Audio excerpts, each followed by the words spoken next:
Allahumma salli ala sayyidina Muhammadin nabiyil ummi wa ala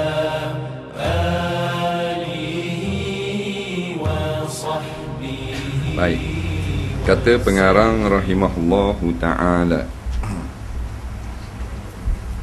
muka surat 28. Bermula yang memandikan sahaya perempuan itu tuannya lelaki. Situ ya?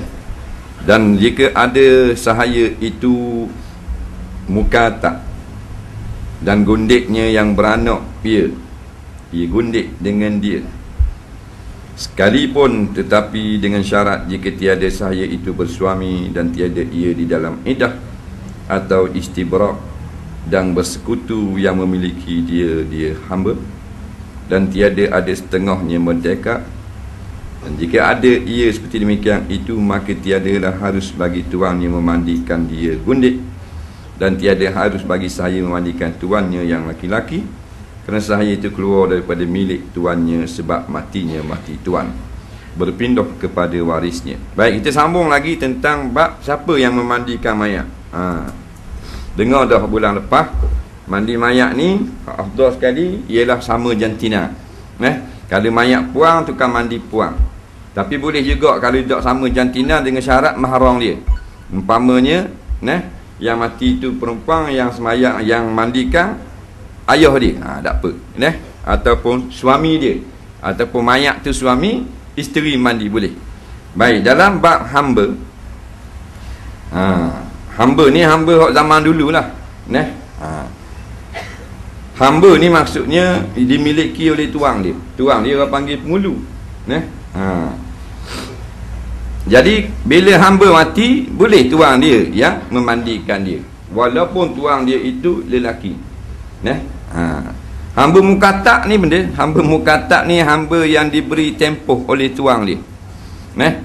Tuang dia kata ginilah, aku ilmu masa setahun, mu boleh cari 10,000 beri aku, mu merdeka. Maka dia pun pergi lah kerja kilang, kerja ketel, kerja situ sini. Dalam masa setahun dia boleh beri 10,000 ke tuang dia, merdeka. Itu panggil hamba mukatak. Jadi hamba tak duduk rumah lah. Bila mukatak, dia boleh pergi cari kerja, cari pitih nak bayar untuk bebaskan diri, faham? Tu hamba mukatab.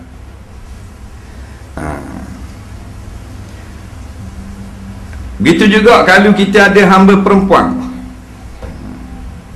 Kita ada hamba perempuan, boleh. Maknanya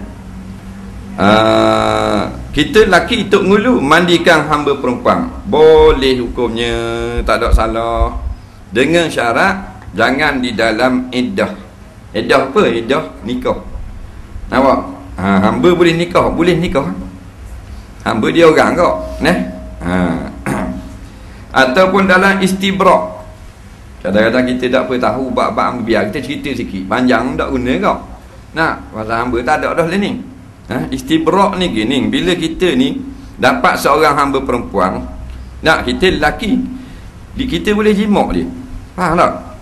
Dia hamba kita, dengan syarat istibrak. Benda makna istibrak, mestilah lepas dia jadi milik kita, sama ada kita dapat dengan jalan beli, atau dapat dengan jalan saka, atau dapat dengan jalan hadiah, atau sebab kita maknanya perang dapat hadiah hamba, mestilah dia duduk dengan kita dan berlalu sekali haid, faham? Supaya tidak ada benih tuang hok dulu, faham? Itu istibrak. Kemudian kata pengarang lagi,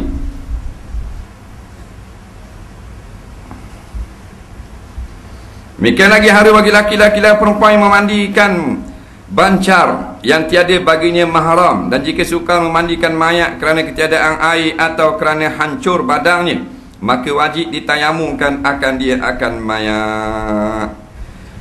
Benda bancar, khunsa tu lah, khunsa, bukan pondang lain. Pondang ni orang lelaki tapi yang riwak pakai puang, pondang kena laknat. Lembut dah. Lembut ni fitrah Tuhan wi ke dia lembut. Dia lembut tapi pakai lelaki pasal dia lelaki cuma lembut. Asal cakap sikit main tepuk atas belakang. Nampak sampai belohok kawan tu minum air. Tu lembut, tak salah. Yang salah dia lembut tapi pergi buat jadi puang.